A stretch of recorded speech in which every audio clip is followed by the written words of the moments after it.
Magandang umaga ho sa inyo ulit. Sa ngayon, pakikita ko sa inyo itong ginagawa kong paraan para pangpatay ng langgam. Kasi pinakita ko sa inyo nung last video yung mga langgam na napatay ko eh. Ayan o. Ito yung ano eh, mga inano ko dati. Yung ginawa ko yan, daming patay na langgam. Ano lang ho yan, ito yung ginagamit ko. Ang talagang kailangan lang dyan, itong borax. Sa Banis yata nabibili, sa Banis ko yata binili yung borax na yan. Pang ano rin ho to, ginagamit din sa damit yan eh. Tingnan nyo, remove stain, neutralize odor. Itong borax ho nakalagay. Yan. Yan na, itong pinaka ano niya, nakakapatay ng langgam. Kasi ano yata sa tiyan nila yan. Pero hindi naman ano yan, hindi naman toxic ba. Ginagamit nga sa damit eh. Tapos itong asukal, yan o, puti. Ewan ko, basta't asukal eh. Saka lalagyan ko ng konting honey. Ang ginagawa ko ho dyan, tulad ito, unahin ko na itong munang asukal. Mga 4 na asukal siguro. Mag-ano lang kayo dito sa lalagyan. Maglalagay kayo sa lalagyan. Mga 4 siguro nito, 4 na kutsara na asukal.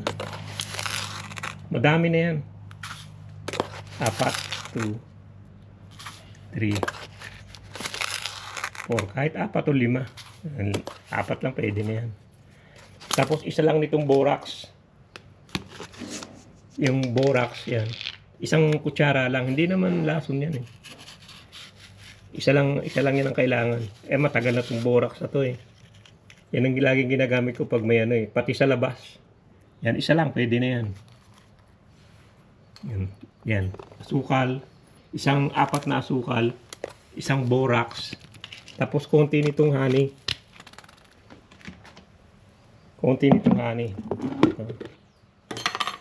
Yan, honey, konti lang. Ibang kutsara na gagamitin ko rito sa honey kasi ginagamit ko pa yan eh. Yan eh. Tapos itong honey nga. Yan, mga konti lang naman para maamoy lang nila eh. Kaya lang nilalagyan ito. Isang kutsara lang pwede na yan. Isang kutsarang honey pwede na yan. Para maamoy-amoy lang man nila. Kasi yung yung borax na yan, nag-ano daw sa tiyan nila yan eh. Kaya sila namamatay. Nag-explode sa tiyan nila. Yan yung iba. Harap naman eh. Tapos lalagyan ng konting tubig para maging parang ano siya, yung medyo slap ba ng konti. Medyo parang hindi naman basang-basa.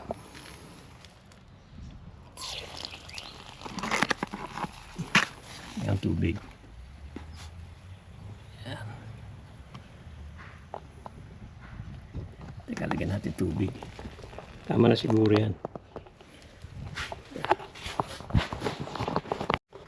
Yan, nalagyan ko na ng tubig.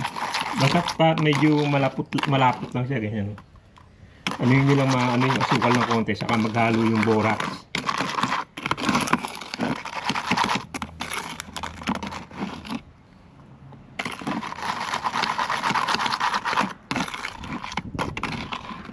Yan, okay na yan.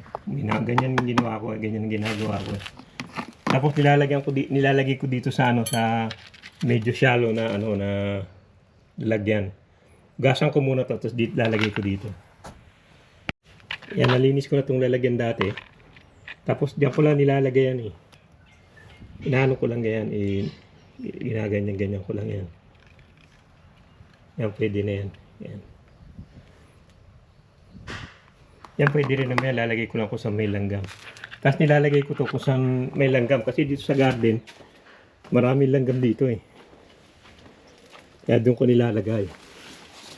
Basta makita ko kung saan may langgam, doon ko siya ilalagay para Kasi nakita ko dito meron eh. Meron na naman dito sa lugar na to. Yan ang makita yung mga umaakit na langgam yan.